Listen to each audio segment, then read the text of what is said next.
My name is Daniel Cheshire.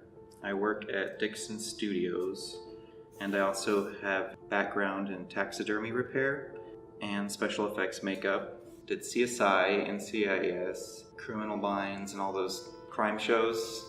We did all the fake bodies for that, silicone bodies, so the autopsy bodies you would see on the crime scene or on the autopsy table we had to do. I was hired on to do the taxidermy repair and fluffing.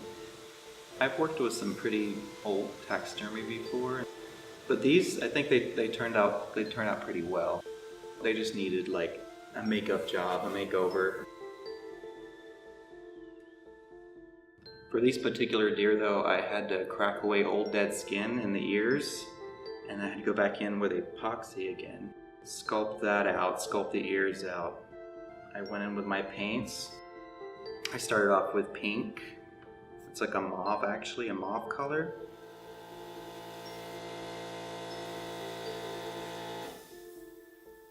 And then I went back in with a brown spatter. And did an off-white mist over the ears.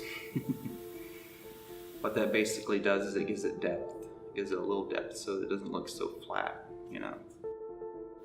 Same thing with the nose. When I start on the nose, I go in and I do the anatomy on the inside of the nose. I carve that out,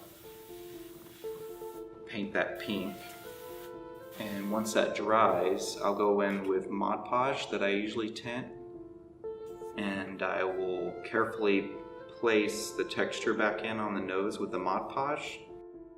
And when that is dry, I'll get a brown and kind of just mist it over the black and the pink. And that's giving it some depth and it's shading it up a little bit. And then again, when that dries, I'll go back with just a little bit of black and just kind of hit it in spots. And around the eyes, I go in with off-white. If that gets on the glass eyes, it's okay. People are like, what, you're painting the eyes? You can get a toothbrush and go back and kind of clean out your hairs around the eye and make sure, you know, you're not leaving any paint. And then I get my brown to give it the arch in the eye, the brown arch there, the corners of the eye, the tear ducts. I pull away from that and I just kind of mist it a little bit with brown. My next step, I do the black, clear on top of that, and then when that completely dries, I go back in with an X-Acto blade and I cut around the eye, leaving a latex shell on the eye, and I can kind of peel that away. I go back in with Windex and Q-tips and then just wipe the eye down, and that's why it's so shiny at the very end.